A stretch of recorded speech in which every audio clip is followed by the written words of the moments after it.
Good evening. My name is Dr. Rakib Ehsan, and I'm delighted to welcome you to this Don't Divide Us event, Islamophobia, the accusation that silences dissent.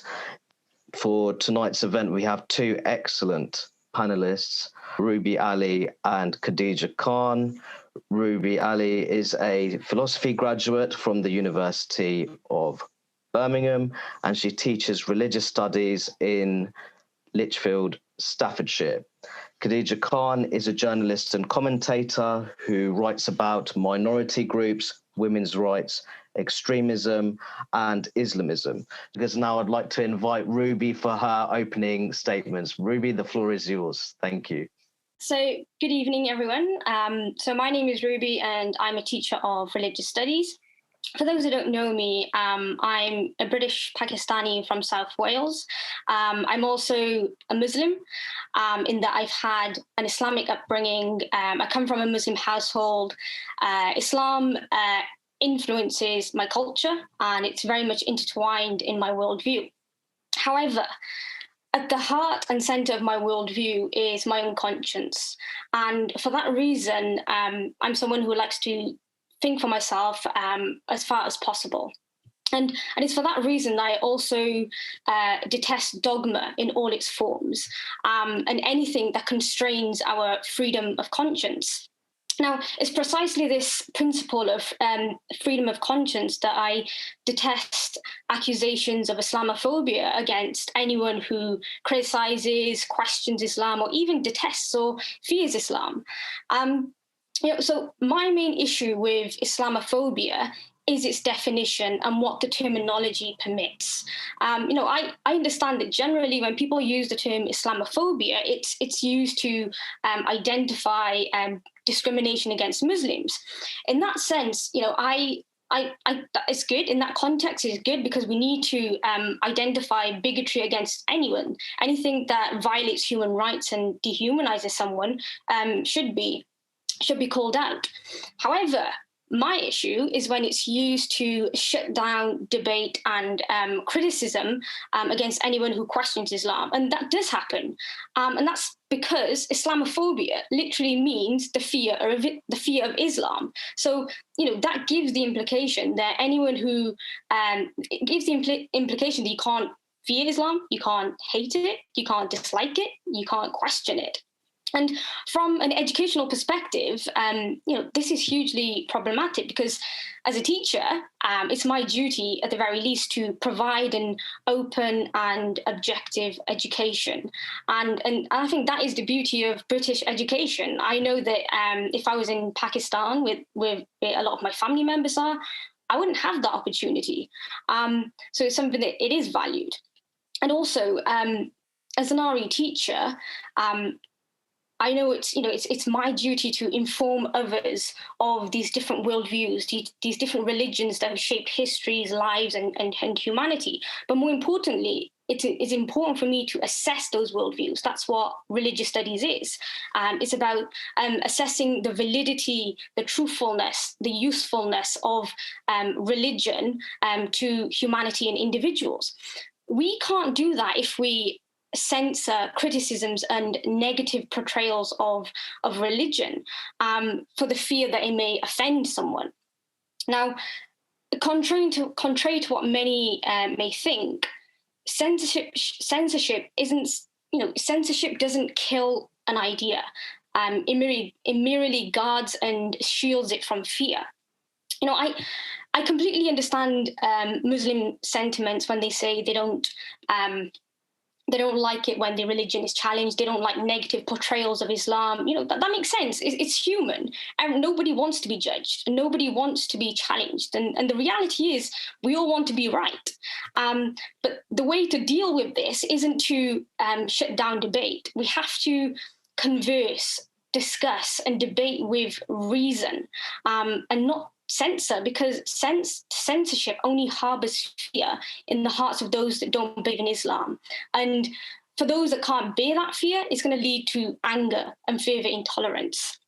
I think that when we live in this globalized and truly diverse world, not in terms of appearance, but in terms of opinion, we need intellectual resilience and humility. And my role as a teacher, at the very least, is to do that. That's one thing that a student can gain from religious education. I know there's so much debate about the importance of RE in the classroom. A lot of people would say, well, it's useless. I don't think it is. In a world that is so diverse in opinions, we need that intellectual resilience and humility. So as a Muslim and as a teacher, that's my take on Islamophobia and the accusations that are made against those who criticize Islam. I would like to invite Khadija to make her opening statement. The Runnymede Trust report first used the term Islamophobia to define anti-Muslim bigotry.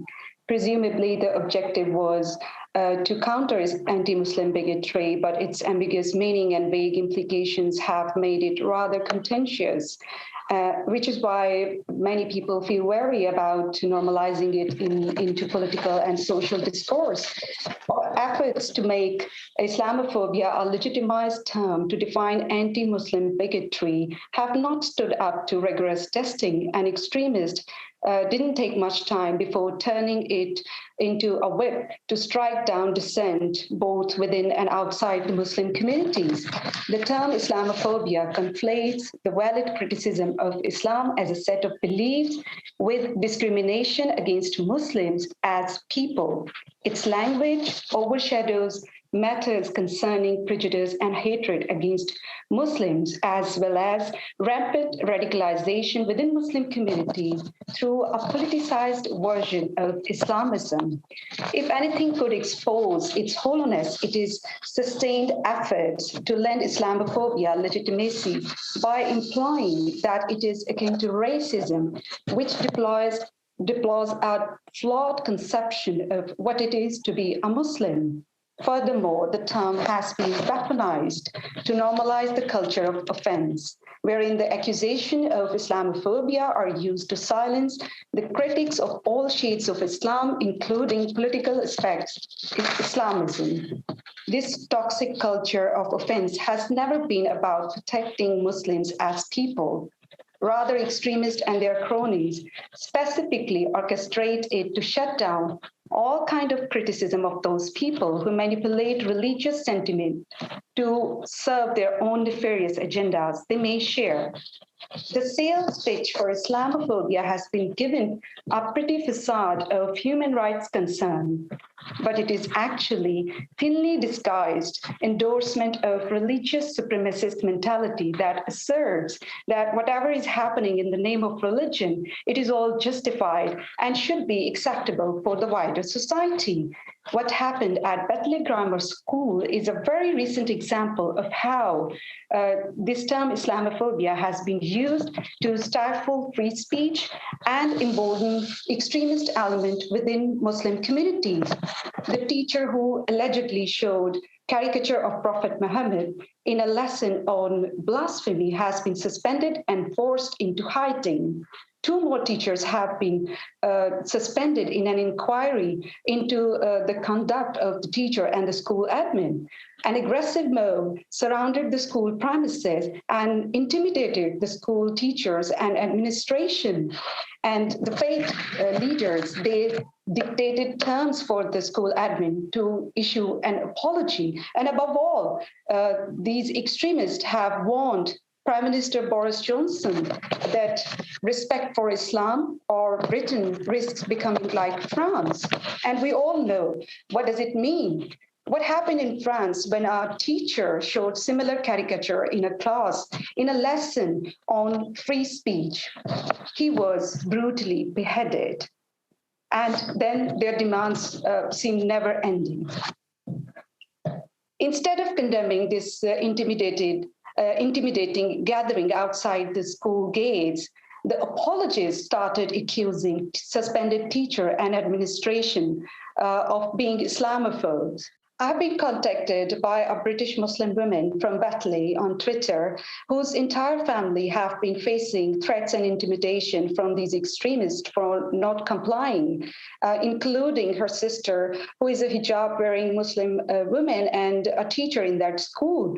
British authorities have failed these British Muslims for by prioritizing the demands of these fanatics standing outside the school gates. And this also exposes that this Islamophobia industry does not speak for peaceful and law-abiding British Muslims. It apparently thrives on victimhood narrative, and in reality, it provides cover for religious supremacists to continue with their malicious campaign of harassing and intimidating dissenting voices. The apologia to rationalize such blatant manifestation of harassment only amplifies the extremist narrative that says teachers should not be suspended or forced into hiding, but what else did he expect by offending Muslims' religious belief? Any effort to rationalize violence against people for criticizing or even mocking religious belief only protect the values of Islamists and their radical interpretation of Islam. This blames victims for provoking the crimes committed against them, justifies the killing of innocent people, and amplifies Islamist outrage. Laws in the West already guarantee religious freedom and protect individuals from discrimination based on their religious belief. There should be a joint effort to enforce these existing laws rather than seeking privileges beyond and above these laws. I believe that Muslims are the first victim of this term Islamophobia. Caving into the demands of a bunch of extremists in the name of countering Islamophobia is akin to abandoning all these people who have fought and are still fighting against religious fundamentalism. They are at the mercy of these radical extremists who would silence every single voice that dares to disagree with their intolerant religious belief. This should be a concerning matter for the British society, and in particular for British Muslims, that a bunch of extremists and their cronies are trying to control how the rest of the progressive and liberal Muslim ought to conduct themselves socially and politically. Moreover, we can't let our children fall into this endless cycle of being offended that has become token words for what Islamophobia stands for. It has become a tool in the hands of extremists to shut down dissent and all kinds of criticism of an extreme version of Islam by hurling around accusation of Islamophobia. The constant misuse of this term has made its authenticity irrelevant. This has become a synonym for blasphemy in the West, and we know that we don't have blasphemy laws in Britain. Nobody can be prosecuted for criticizing or even mocking religious beliefs. It is to be noted that we had a generation grew up with such radical, intolerant, extremist ideas. Some of them ended up joining ISIS. They went to Syria to join a cult, leaving behind all these freedoms, liberties, and comfort. And some of them are so desperate to return. We cannot afford to have another generation growing up with these radical ideas. And we need to have discussions around these crucial issues. And it's important that we keep the discourse open for critical and diverse opinion. So it is imperative that we move on from deploying this contentious term, Islamophobia, to define anti-Muslim bigotry, because deployment of this term only emboldens extremists and the genuine bigots to continue their vile agenda of demonizing Muslims while painting them with the same brush. Thank you. Do you feel that all too often when it comes to the term Islamophobia, there's a very dangerous conflation between genuine cases of anti-Muslim discrimination, which does exist in Western societies at varying degrees? Is there a dangerous conflation between that, whether that takes place in the labour market, in the housing market, or just in, everyday social interactions? Is there a dangerous conflation between that and what we would consider to be acceptable criticisms of religious ideology? Khadija, I'll come to you first. Do you feel that there's almost there is that dangerous conflation? It's very important to make the distinction between the two. I believe that ideas don't have right. People do. And we need to make this distinction when we are talking about anti-Muslim bigotry and criticism of Islam as a set of belief. We people who are trying to maintain this distinction, we are really sometimes feel strange that those who claim to be the savior of Muslim community or Muslim people on individual basis, they want to blur this distinction. And in doing so, they are not protecting Muslims as people. They are merely guarding the ideas which are not compatible with human rights, I would say. There are certain traditions, there are certain religious readings which are entirely incompatible with human rights. And we need to talk about these. Because there are many people within Muslim community, in the Muslim societies, who are justifying the human rights violations by saying that it's all allowed or permissible in religion. So we have all right to practice our religion. You have a right to practice your religion freely. What you don't have is a right to discriminate against people on the basis of your own religious convictions.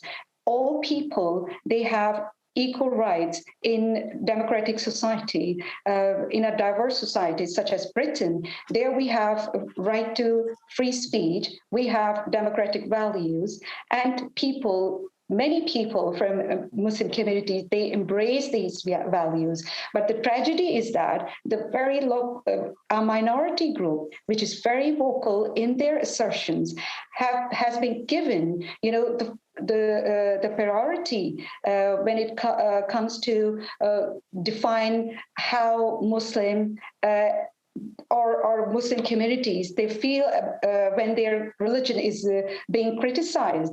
There are many people who are very much willing when it comes to criticize their religious belief in the Muslim community, but we see that just as we just saw right outside the gates of Bethlehem Grammar School, there was a group of people, and there are similar faces. We always see these similar faces whenever there is this kind of so-called protest, because I don't believe that it's a protest. It's a blatant manifestation of harassment and intimidation. So we see the similar faces every time these kind of issues are, being discussed or being talked about.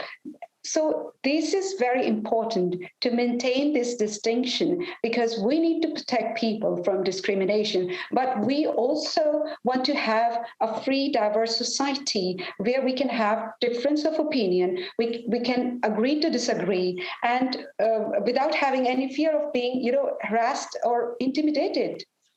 No, I couldn't agree more, Khadija. And I think there's, I've written about this a fair bit as well, where there were certain elements of the British Muslim population framing what happened at Batley Grammar as a case of anti-Muslim bigotry, which is rife in Britain.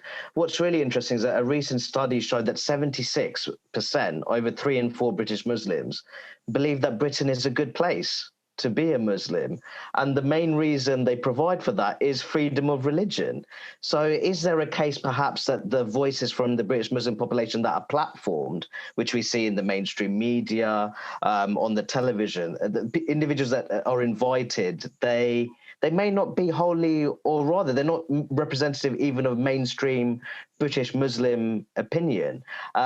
Just moving on to Ruby now. Ruby, I think a great concept that you raised was intellectual resilience. I'd be interested to hear more about that. And do you feel that Batley almost was a case of a lack of intellectual resilience, that even if people were concerned about certain materials being used in the school, there wasn't almost that maturity there to maybe have an open discussion, to express their reservations, and in the spirit of multi-agency cooperation, that the situation could have been diffused and resolved. Instead, it ultimately became a nationwide story where the teacher, as you know, yourself being in the teaching profession, someone who ended up fearing for his life and thinks that he has to leave Batley to start a life elsewhere. It was a quite shameful incident, really, wasn't it?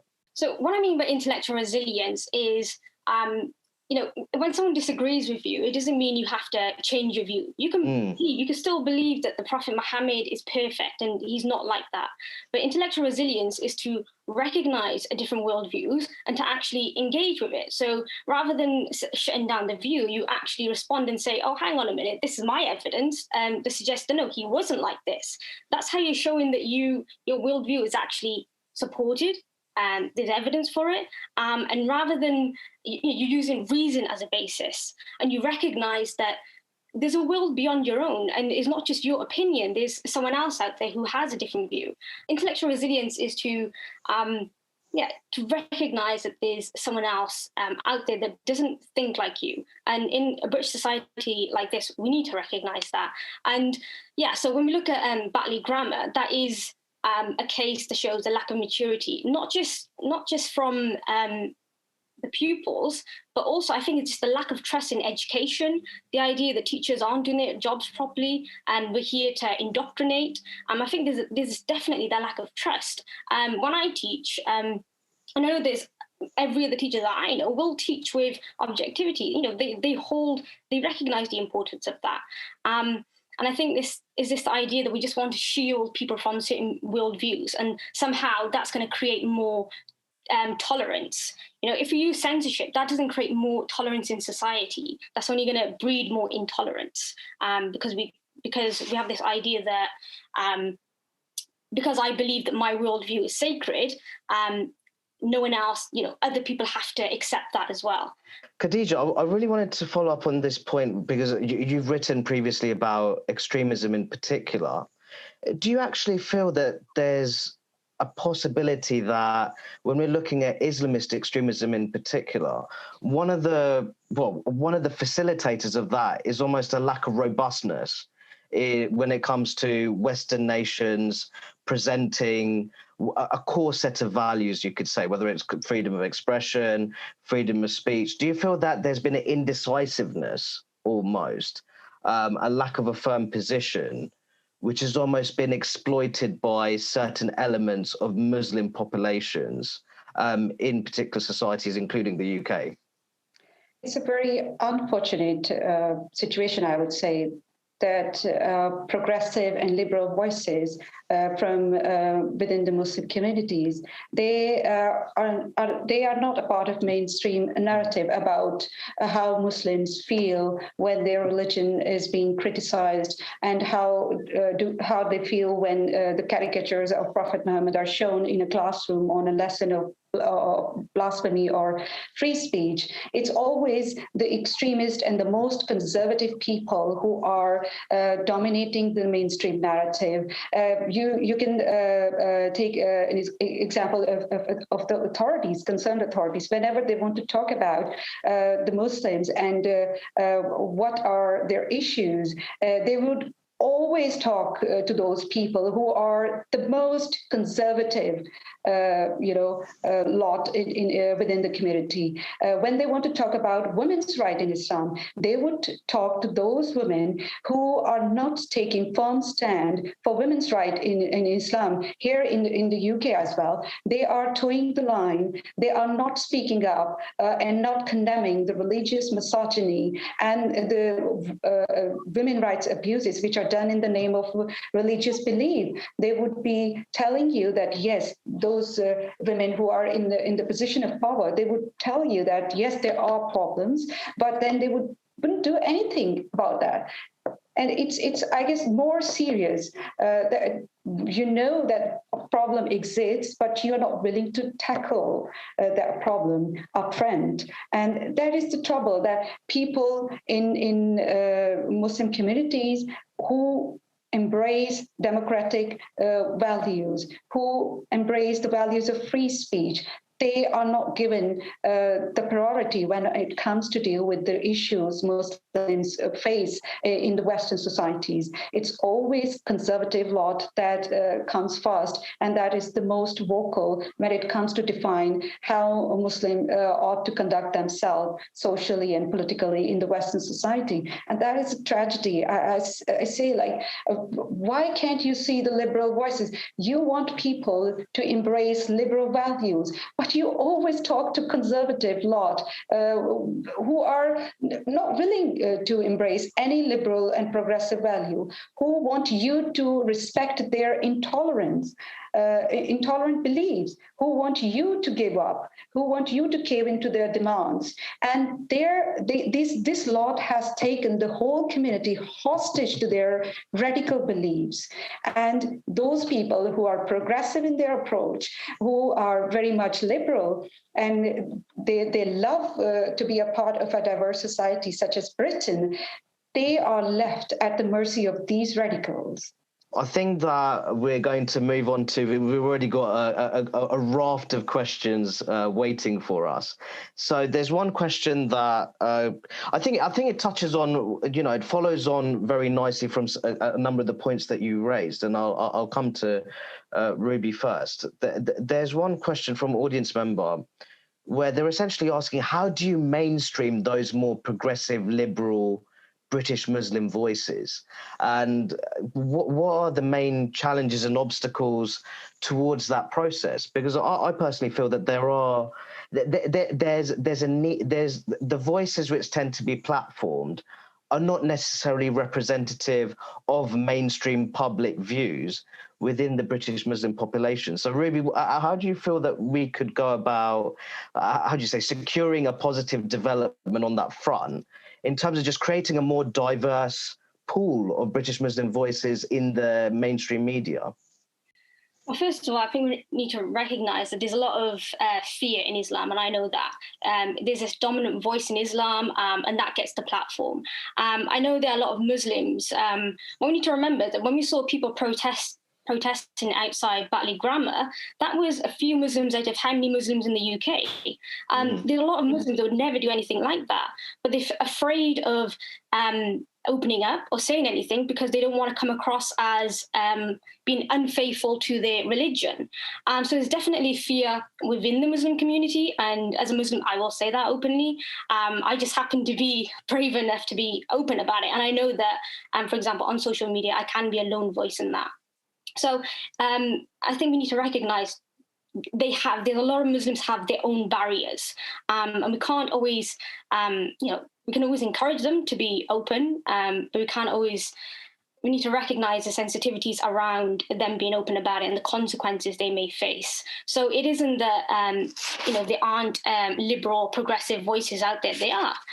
There's a lot of fear. And what makes it harder, and what I found really disheartening, is that even from the British community, there's this expectation that all Muslims are supposed to think alike. So I'm a Muslim now, from a Muslim perspective, saying how I disagree with accusations of Islamophobia, and then I get accused of, well, you're not really Muslim enough now, or your voice doesn't count because you're taking the side of perhaps more right wing or the white British population.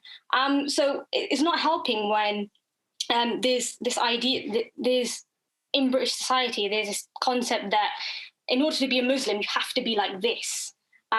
So that's an issue in itself. We see that with, for example, Calvin Robinson, just how in racism as well, how if you're black, you need to have a certain perspective. If you don't, then you're not considered it. So there's so many barriers that we have to face, not just from our own families and communities, but also from the outside world. Because I feel that from a Muslim community, I felt like a minority, like the black sheep. And then you think that, outside world, it'll be fine. But then once again, I'm a minority. No, thank you for that, Ruby. We have a question from Neil Denton, who's asked whether we have any thoughts on the Prevent agenda. Khadija, I'll come to you first, because my background is, ethnic minority public attitudes in the UK. We've often seen British Muslim politicians, MPs, talk about how Prevent has alienated the British Muslim community. Now, as Ruby said, that the idea that British Muslims are some kind of single voice, homogenous, monolithic bloc, that idea is for the birds. That doesn't really stand to much scrutiny when you look at the survey data. What's really interesting was that when it comes to Prevent, there is that discussion that Prevent alienates the British Muslim community. But a recent survey found that 56% of British Muslims hadn't even heard of Prevent. So it's very difficult to be alienated by something that you haven't really heard about. What was also very interesting that when British Muslims were asked, would you report someone to the authorities if you felt there was a radicalization risk? British Muslims were more likely than the wider general public to say yes, they would report someone to the authorities. And I wrote a piece where I said that people may think this is controversial. I think Islamists and much of the far right would find it controversial. But the majority of British Muslims are simply law-abiding, patriotic, humanitarian people who care about people beyond their own religious community. So the real question is it the case where impressions of British Muslims as a group that is ultimately being shaped by what I would consider to be niche identitarian interests, which are especially loud on social media, because I know that I spend a great amount of time on Twitter, probably a bit too much. But it seems like those voices are really dominating, and the least that could happen, really, well, rather that we'd want, is that there's just a bit more diversity in terms of those voices. Every government policy, we can discuss that policy, we can criticize that policy, but saying that to shut down a policy or to cancel its findings, it's a very authoritarian, I would say, attitude that is very much seen in the dominating voices from the Muslim communities. And we know that these voices are not the representative of the whole communities. They are following their own agendas, which is to do identity politics. And to do that, they are making those issues more visible that serve their own purpose. The Prevent strategy, I agree that there can be so many problematic areas in that policy, but the thing is that we need to discuss those issues. We know that these strategies have been used to protect many vulnerable children and young people from going down the path of vengeance and violence. And we cannot just deny the importance of such strategies in the social discourse, because we need to protect these people. We know that there is a radical element, there is a radical statement and a radical interpretation of religion within taking root within Muslim communities, and we need to talk about these issues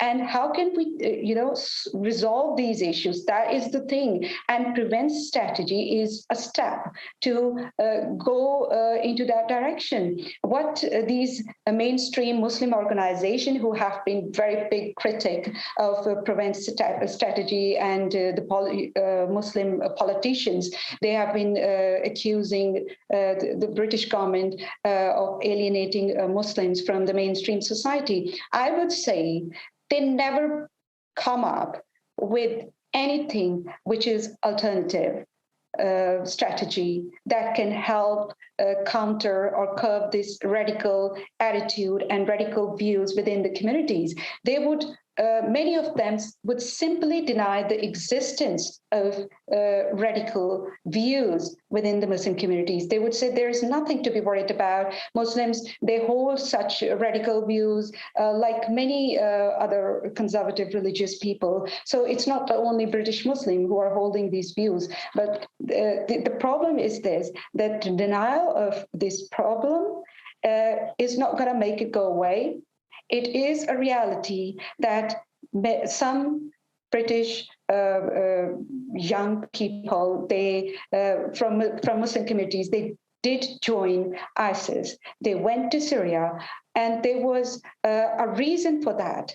They grew up with radical and intolerant beliefs, which is a very politicized version of religion. And we need to talk about these things. We need to discuss these things and prevent strategy. I'm not saying that it's all perfect, but we need such initiatives to counter these problems, which are deep rooted and which need a special kind of care and concentration to be eradicated. And the response we see from British Muslim politicians, it's really disappointing.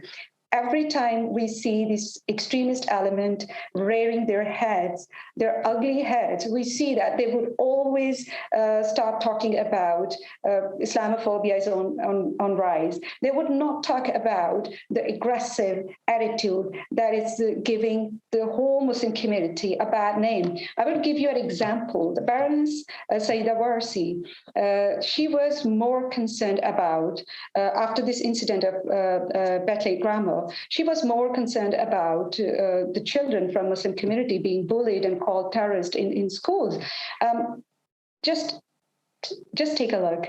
What happened?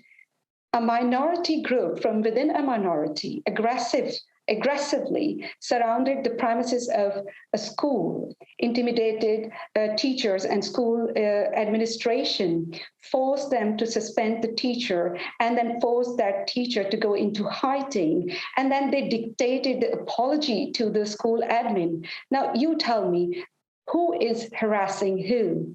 These kind of aggressive attitude, the manifestation of harassment and intimidation is right outside the gates of the school.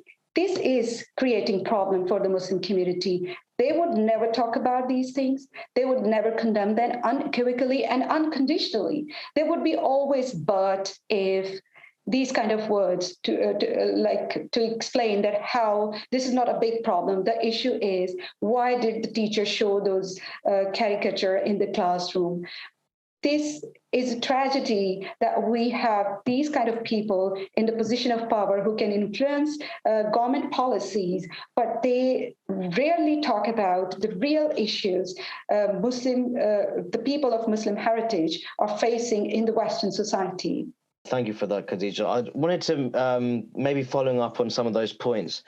Ruby, you're someone who's in the teaching profession. Just going back to Batley, did you feel almost that this was the teacher's father, the teacher who did go into hiding and was, he's fearing for his safety? He was saying that that these materials, it was decided by the school that these materials would be used in these religious studies lessons. How would you feel the head teacher at Batley, how he conducted, or rather how he managed the whole situation? Do you feel that his response to the response to this situation was proper? Do you feel that it was disproportionate? Do you almost feel that he showed a lack of support for the teacher in question? What's your general thoughts on that? I think the head teacher definitely acted in haste. I think the head teacher's response to call for suspension was to kind of calm the community and to prevent any further protests. And it was in some ways to kind of protect the community in the school. However, the way that looks and the arguments behind it, I feel, are disproportionate and are unfair. So the message it kind of sends is that what the teacher did was a matter of safeguarding issues. And I know that a lot of the criticisms online on Twitter was that, yes, he should have been suspended because it was a safeguarding concern, and it's the teacher's responsibility to ensure that no content that distresses students should be shown. First of all, I've never really heard that. As far as safeguarding, that's to do with protecting the child from any external harm, or within the school. It's nothing to do with content, essentially. Especially in RE when it comes to a perspective. the portrayal of Prophet Muhammad, the negative portrayal of Prophet Muhammad, that wasn't explicit content. That was just a negative portrayal of the Prophet. And there are people who have that view. Not everyone believes that the Prophet is infallible and great. And that's what it was. And I think and he was showing it in the context he was showing it. First of all, it's in a school, in a lesson, educational purpose. And it was to kind of show how images and content can be used as a form of racism. So what he was actually doing was he kind of used it as an example of Islamophobia, but somehow that turned on its head and he was called Islamophobic. So, yeah, I find it concerning when people say that it's a matter of safeguarding, because it seems to suggest that certain perspectives are problematic, certain views of religion is problematic. What it does, it gives religion rights. It gives ideology rights, and that's problematic because we know that Islam is an ideology. Only humans have rights, have innate value. And I find it kind of strange when people talk about safeguarding people from ideas, because ideas in themselves are blasphemous. They all contradict each other. So where do you draw the line? Every single day I'm debating all these different concepts. Discussions and debate is part of the RE lesson. To say that a certain view is a concern for safeguarding and can lead to a teacher suspension is unfathomable, because the teacher's role is to merely inform. It wasn't even teachers saying, "Oh, this is what I believe in." I think what the head teacher did was to calm the community. I completely understand. However, we haven't really heard back from the head teacher in terms of he's still going to be employed or anything. This lack of support, not just from the head teacher, but from teacher unions, and also the profession in itself from other teachers. We know that this is a knee-jerk response from the head teacher who apologized instantly. Whether it was for safeguarding the community or with children or the teacher's sensibilities, the problem is that what else choice did they have? They have no other choice. They knew that if they will not apologize instantly or not try to, calm the situation by suspending the teacher who was involved in the situation, what would happen?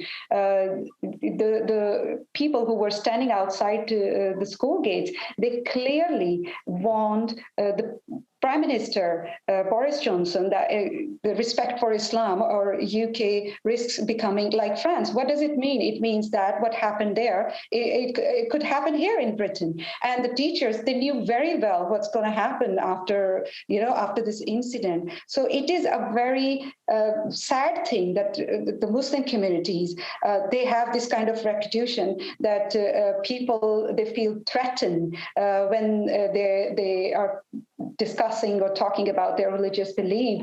When we are part of the society, then our beliefs and our attitudes, they all impact each other. And we should have this freedom and opportunity to discuss all those ideas which are contradictory. As Ruby said, that the ideas are itself blasphemous. They contradict each other at all time. So how can we just protect, start respecting ideas and protecting people's religious sensibilities?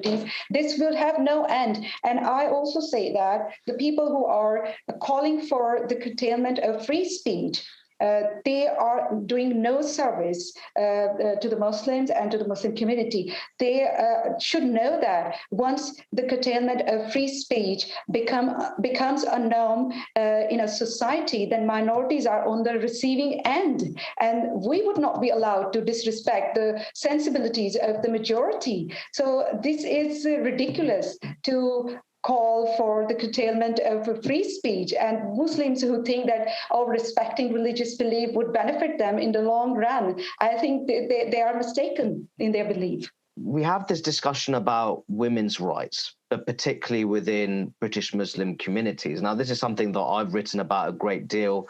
I've often said that the real roadblock to progress in terms of socioeconomic and social progress for Britain's Pakistani and Bangladeshi communities in particular, which are, Muslim majority communities, is female empowerment. And I've often said that there's very huge gaps, for example, between male economic activity and female economic activity within those particular communities. And it's really interesting because I've done research on this.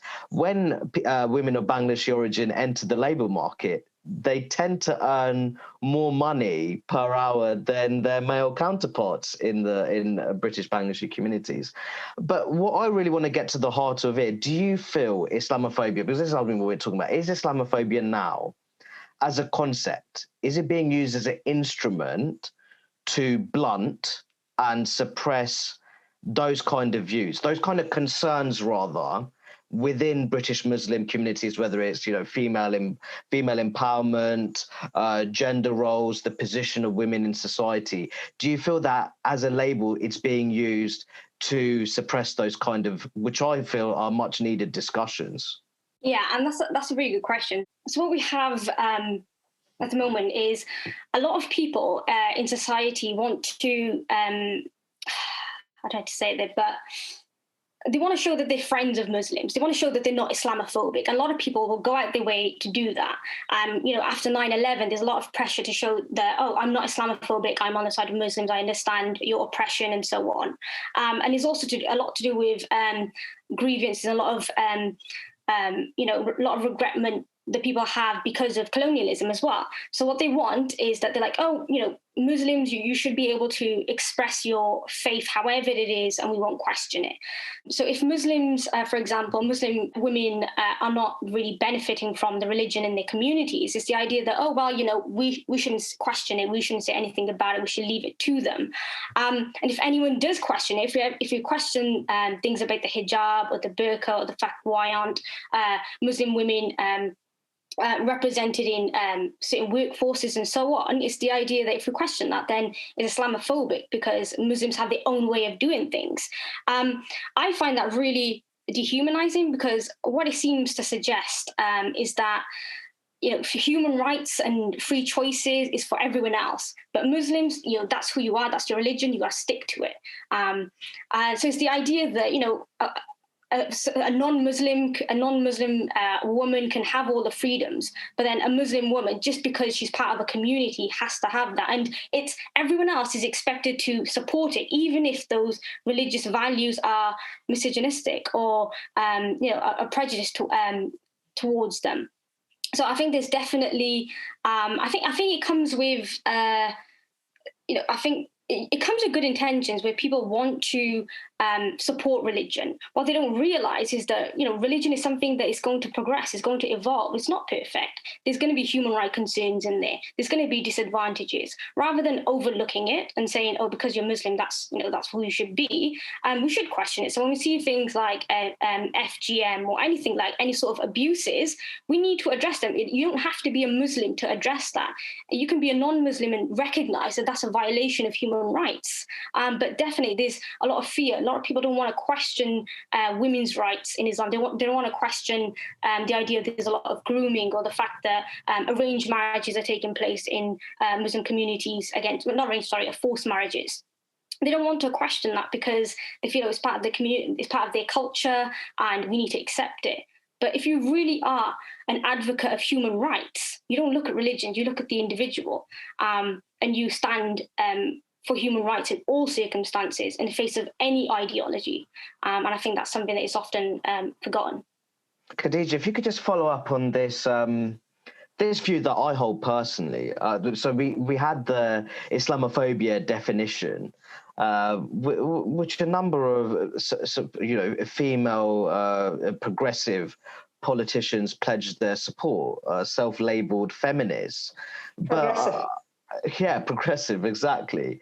But when I was reading this, there was a report attached to this definition, I felt that this would actually weaken dissenting female voices within British Muslim communities who may say, well, hang on, I don't feel that I am able to maximize my potential, or rather contribute to social and political discussion within my particular local community. So do you feel that when it comes to the concept of Islamophobia, it's taken almost a rather sinister turn, in that you have self-labeled feminists, political feminists, who are essentially pledging support for policies which could weaken, or rather that it would enable the suppression of dissenting female voices in British Muslim communities?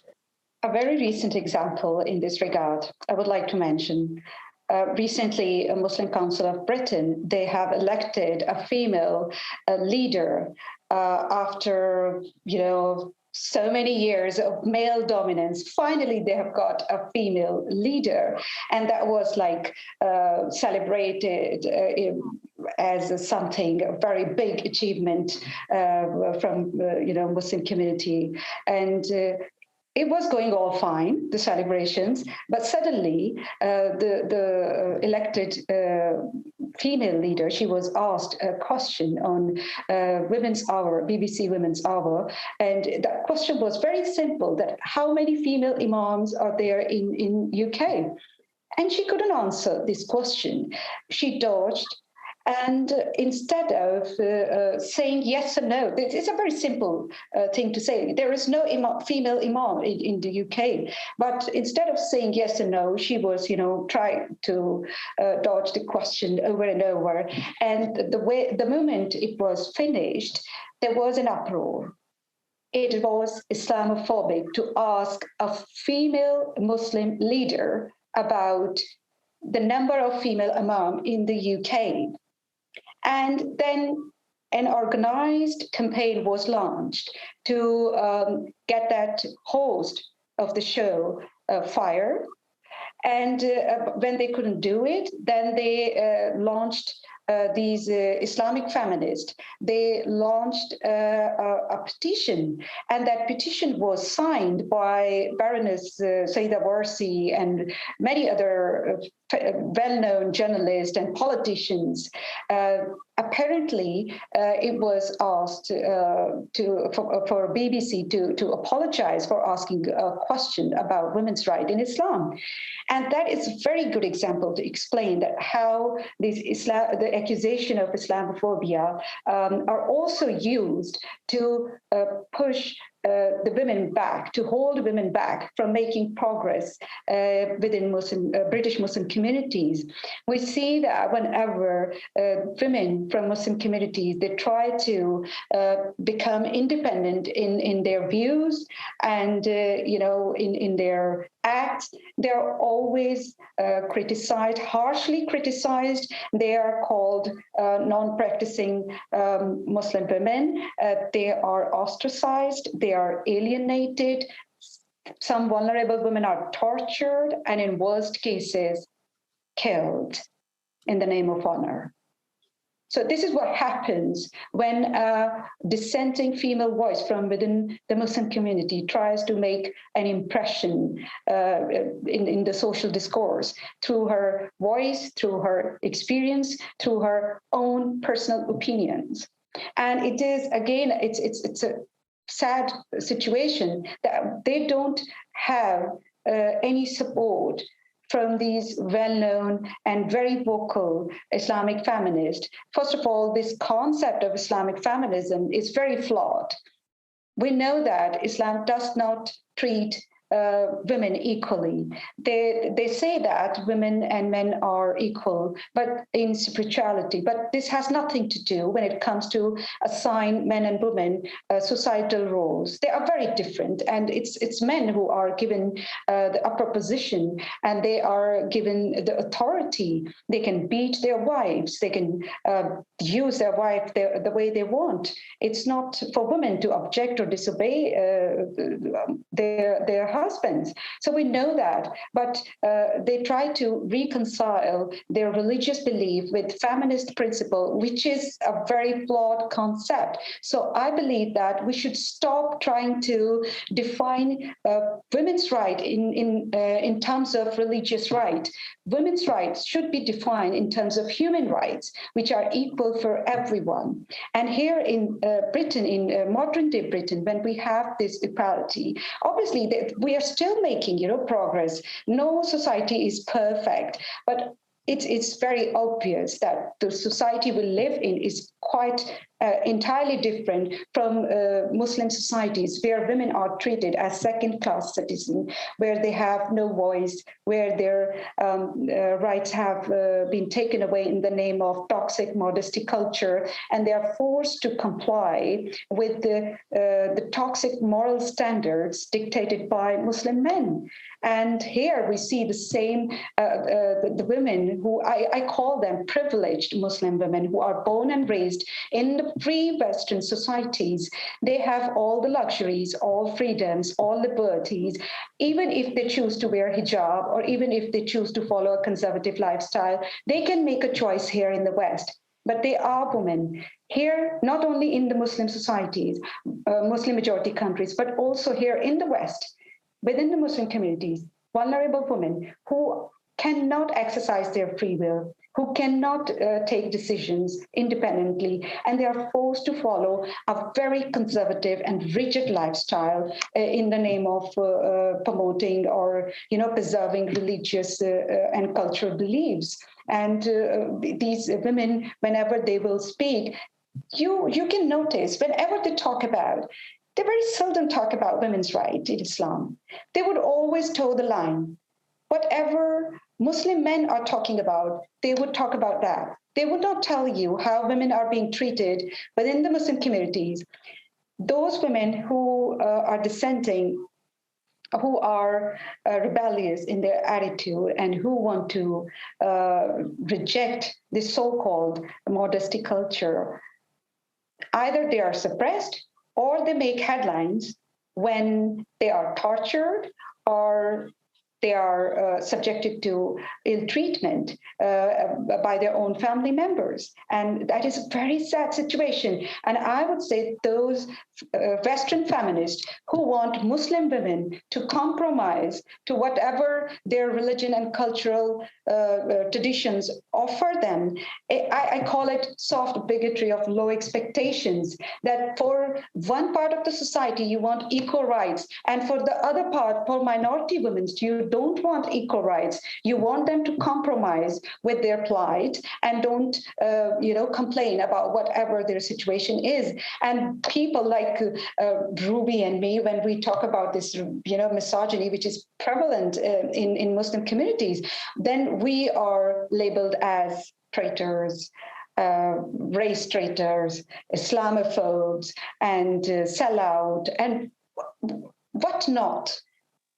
Not only by the extremists from within the community, but also the so-called liberals who believe in equality for everyone except Muslim women.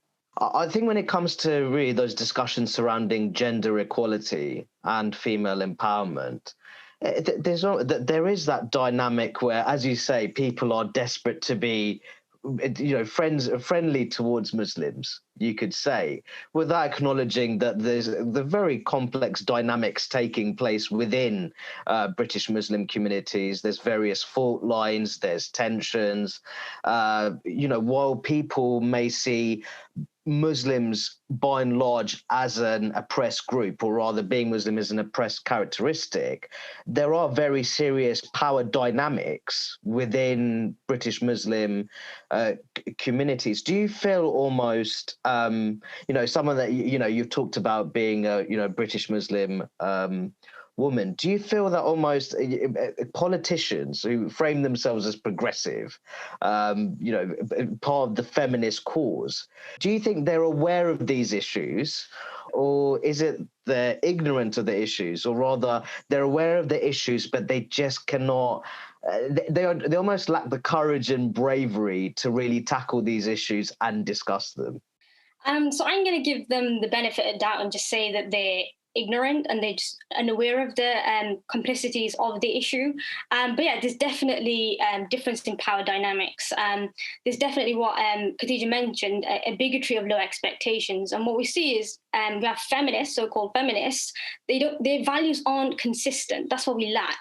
If you truly are a feminist and you have these beliefs about women's rights and human rights, and that has to be consistent with every woman in every culture in every period of time. That's how it works. But when it comes to Islam, it's seen as, oh, well, not just Islam, but even other religions will say, oh, well, that's them, we'll leave it there. I think it's this idea that they want to make everyone happy. You can be who you want. But what they don't realize is that religion is an organization. And there will be those who, there are positive aspects of the religion, there are people who thrive in it, they're happy in it, but there will be those who are suffering under it. A lot of women will. And that's what leads to like ex-Muslims and so on. And rather than listening to their voices are shut down, seen as, oh, you're not really a Muslim, or you're not really part of what our worldview, what we want. So definitely with that, I know with the Women's Hour, that's a really good example to show how we have different expectations for Muslim women. And the question was very simple. Are there female imams? And the response was, oh, you can't ask Muslims that. They're so ignorant. How could you ask that? There's no such thing as female imams. Yeah, we know imam is, naturally, it's linguistically a masculine term, but that doesn't mean the concept cannot exist. That was the question. But we say you can't question it, because if you question it, then, you're westernizing Islam. You're not westernizing Islam. You're giving rights to women. That's what it is.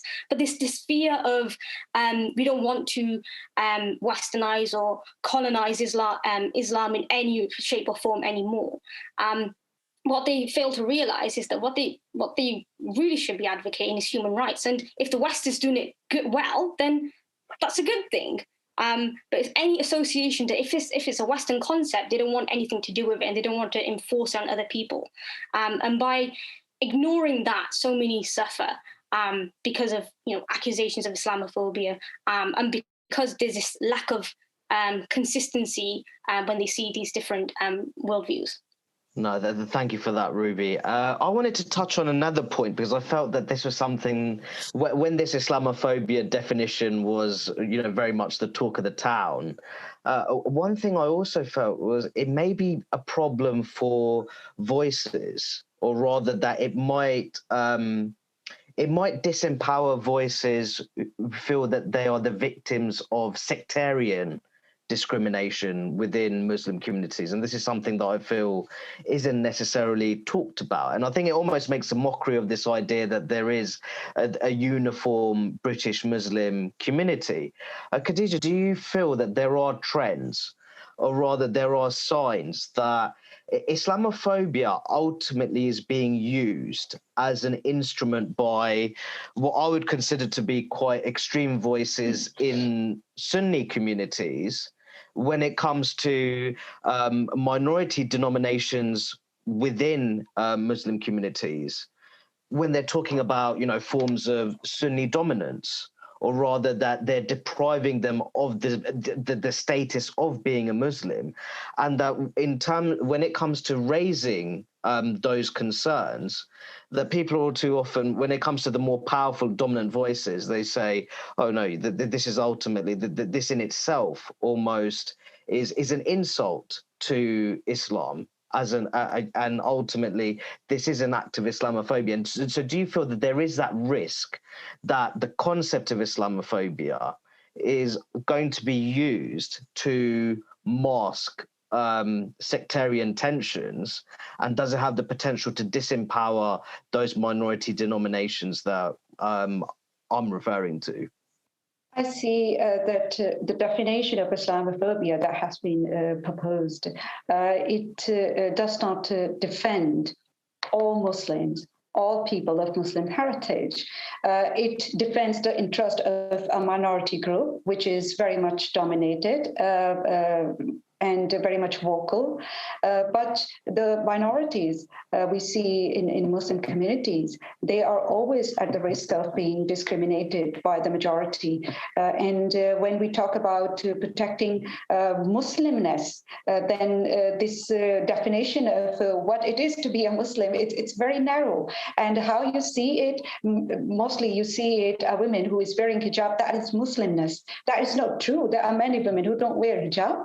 And what is the Muslimness for a Muslim man? Having beard, long beard, or what? I mean, that is a very flawed definition. And when it comes to treat minorities, we know that in Muslim majority countries, if Sunnis are in a majority, Shias cannot live there.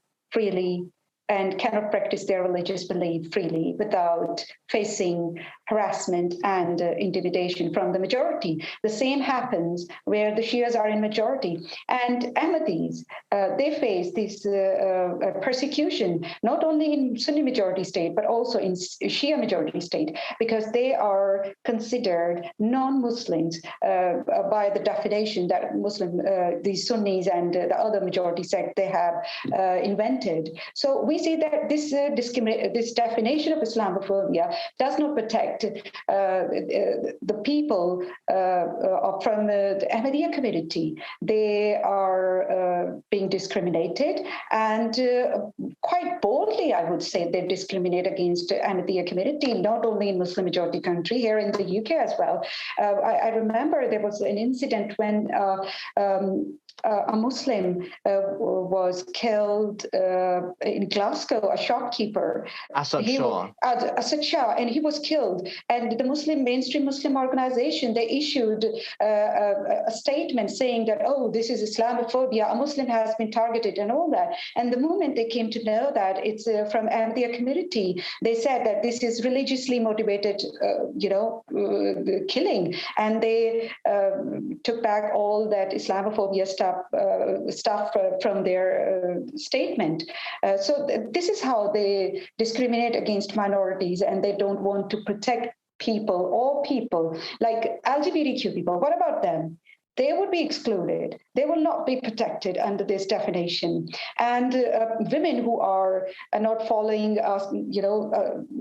this so-called modesty culture, not wearing hijab, they are not protected. The other section of the Muslim communities, which are like vulnerable and not in majority, they are not protected. So how you can say that this defines anti-Muslim bigotry? I would say that this term, whether it was introduced to define anti-Muslim bigotry, but its misuse, constant misuse, has made its authenticity irrelevant. This has become a synonym for blasphemy, and through this term, there are efforts to impose blasphemy laws by the very front door here in the West. This is how I see this definition, and the people who are pushing this definition into the social discourse, because this does not protect people, Muslims as people. It is protecting ideas, and it is watching interest of a particular minority group, which is in power position, which are people who are influencing the government policies. This protects them. This does not protect Muslims or all people of Muslim heritage.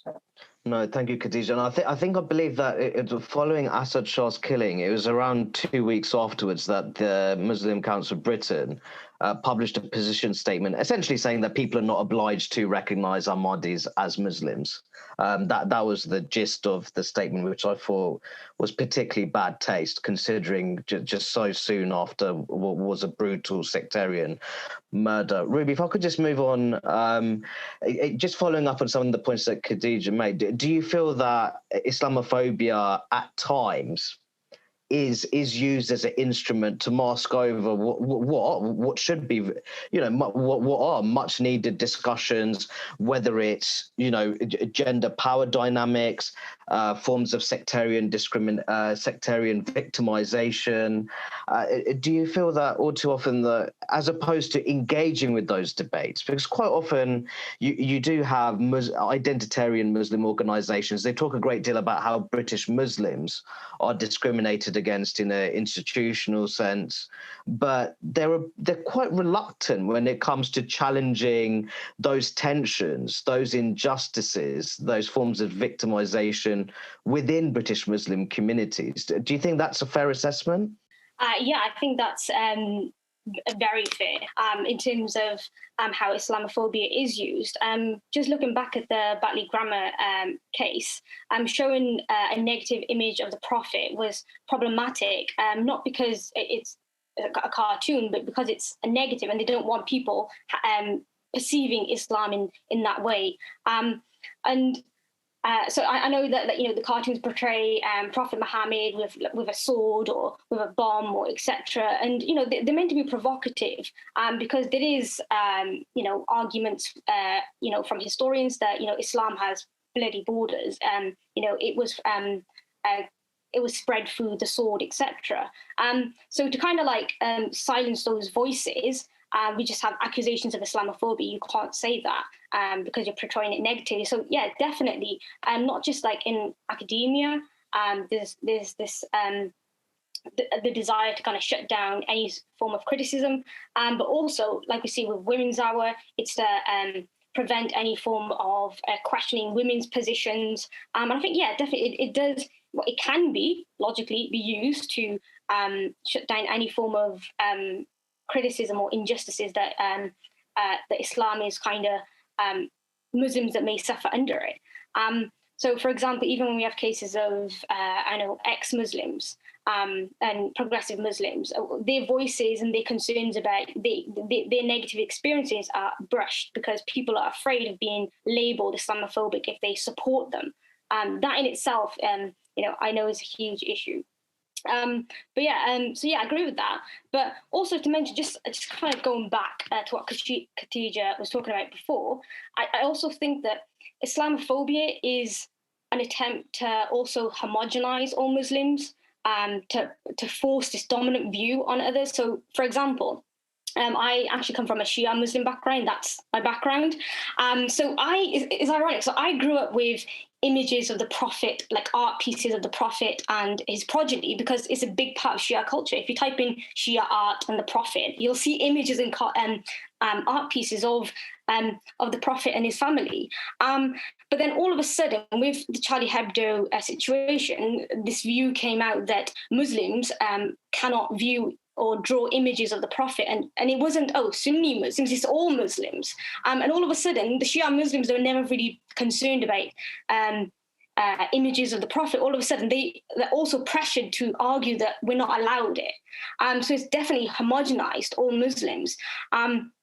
So yeah, I think that's one of the problems as well, is there is this dominance from Sunni Islam, and not just brush over injustices, but to also homogenize them. I think that's a very, very fair point. I think that ultimately, when it comes to the Islamophobia concept, it is about framing British Muslims as a homogenous, monolithic bloc, which is oppressed by the wider society. And in a sense, it might even be an attempt to mask over those tensions that, as we've discussed within British Muslim communities, which might be along gender fault lines, denominational fault lines as well. I'm aware that we only have 10 minutes left of the discussion, so I thought it'd be good to maybe have a sort of question about how do we go forwards? So what are the kind of policies that we'd like to see implemented, or rather, what kind of shift we would like to see from mainstream politicians when it comes to these kind of issues? So, Khadija, if I could come to you first, please, which will essentially be your sort of finishing statement as well. One should not forget how authoritarian and theocratic states are founded.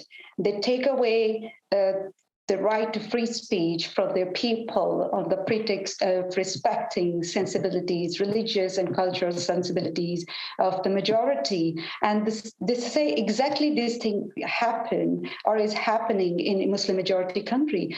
For example, in Pakistan, the blasphemy laws are there to protect people's religious sensibilities, and that ended up prosecuting minorities' belief and those people who are in vulnerable position, even though the latest women's march in Pakistan has been accused of being blasphemous, and there has been a huge reaction from the extremist and Pakistani Taliban, who issued threats against the organizers of women's march in Pakistan. So we should know that limiting free speech is a cornerstone of authoritarian and theocratic states. And we have this liberty, this freedom. It's a hard-earned freedom that we cannot just lose to protect sensibilities of a bunch of extremists wherever they are, whoever they are. We need to understand this thing. And my very much focus is on the youth, on the vulnerable children who are being indoctrinated with this culture of offense, who are being told by their parents, by their teachers in faith schools, that it is all allowed to be offended and react aggressively. We need to understand this thing, that these children who are being raised in a bubble, in a very conservative environment, they need to be exposed to the values of free speech and democratic values of a free society, because we are living in 21st century and we need to uphold these values of free speech and to make further progress. We cannot regress. We need to make progress.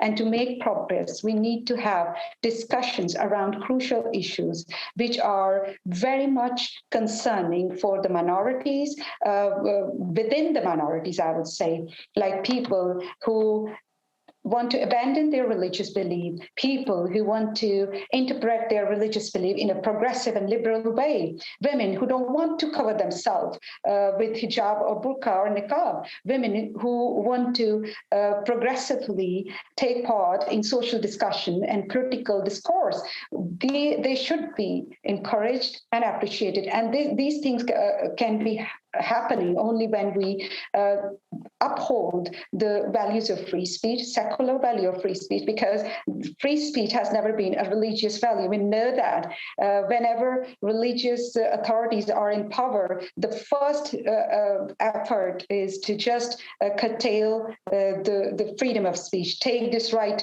away from people and to make them obedient and submissive. So we cannot just let this right be taken away from us just to respect the sensibilities and the ideas. Ideas don't have right, people do. And we need to scrutinize ideas and have discussion around these ideas which are controversial and not compatible with human rights. Absolutely. I think you made a great number of fantastic points there, Khadija. I think that ultimately when it comes to those values of democratic pluralism, freedom of speech, critical thinking, perhaps it might even be the case that liberals in countries such as Britain, they haven't been robust enough in defending those values and principles, you could say. And Ruby, if I could just move on to you for essentially what is your finishing statement. In terms of, policy, politics, civil society, what kind of direction do you think we should be taking on these kind of issues? Among all the noise of what is offensive and not offensive, we need to remember there's always going to be debates and disagreements. We expect that. But what I think we need to remember is to always stand for human rights and actually be consistent. And that means, standing for the rights for people to speak freely, the freedom of expression for everyone, not just for a certain parts of the community. You expect it for everyone. So it's the idea that what you demand from yourself, demand it from others too. So if you think that women in your community should be leaders and your children should be given an open education where they can think independently and critically, and you think they should have the freedom of conscience, if that's what you want, then also expect it from others. Don't have this bigotry of low expectation and think that, oh, no, it's not for them. If you see that people are being denied that, then stand for it. That is consistency. Otherwise, if you only demand it of yourself and not expect it from others, then you hold this prejudice in your mind and you don't even realize it. And it really is, like, from a teacher's perspective, especially looking at Batney Grammar School, it's dehumanizing to when people say, Muslims should be taken out of class or it shouldn't be shown because it's offensive. But what you're essentially doing is you're also denying the Muslim child the right to think independently and critically. You're denying them a chance to see a world that they perhaps wouldn't see it at home. I know that, in school, I wouldn't have really been open to that at home, but school was the only place where I could do that, where teachers didn't think that, she's intolerant towards certain views, it's going to lead to me being suspended and therefore I shouldn't show it. No, we don't have that conception. You study things openly, objectively, freely, and you have consistent values for everyone. What me and Khadija, I think, essentially are talking about, we're not here to kind of convert or even convince anyone to think like us, but it's just to recognize that if you hold these privileges of freedom of conscience and expression for yourselves, then expect it from others too. Don't hold them back by trying to play the political game and, try and take sides and show that you're friends with everyone. 'Cause the reality is, if you're friends with everyone, then you're probably friend to none. That's what happens. So just be consistent. What you demand of yourselves, demand it for others. No, thank you for that, Ruby. And I think that that is quite a good note to finish on. I'd like to thank both of you, Khadija and Ruby, for joining us for what I felt was a very intellectually stimulating conversation. I think we covered a great deal of topics in one, because considering this is an hour and a half, I think that we covered considerable ground. I feel that more generally, this is the kind of discussions we should be having, because I do feel that certain organizations, certain media platforms, they're very reluctant to hold these kind of debates, because they feel that you touch on admittedly sensitive territory. There's that fear of outrage and upsetting people. So I do think that it's really good that we had this conversation tonight. But as I said, I'd like to thank you both for providing your insightful contributions. We're touching on a great number of topics. This in itself, I hope that it will provide a guide, and hopefully it will be the stimulus for further conversations on these various subjects. So I'd like to thank you both and like to wish our audience members a very good night. Thank you for joining us.